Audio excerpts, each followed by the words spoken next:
बापरे, हा मल्हार तर खरंच झोपून गेलाय. अरे बापरे. नो जेवण. नाही थांब, आपण ती टेस्ट करून बघायची का? हाताची टेस्ट. थांब, मी हळूच आवाज न करता मागे जातो. ओके.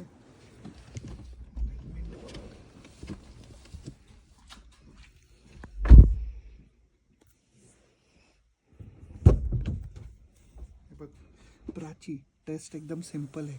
मी त्याचा हात असा वरती करणार आहे आणि सोडणार आहे.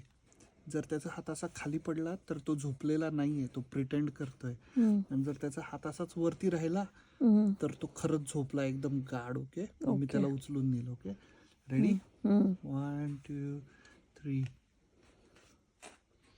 ओ बापरे, हा तर खूप गाढ झोपलाय. बापरे बापरे. दुसऱ्या हातावर पण करून बघू का? ओ बापरे, दोन्ही हात असे राहत गेले ग. खूपच गाढ झोपलाय हा. Oh my God. करून दे मग खाली. मग एक काम करू, चल उतरून जायला कारमध्ये झोपू दे आज. ओके.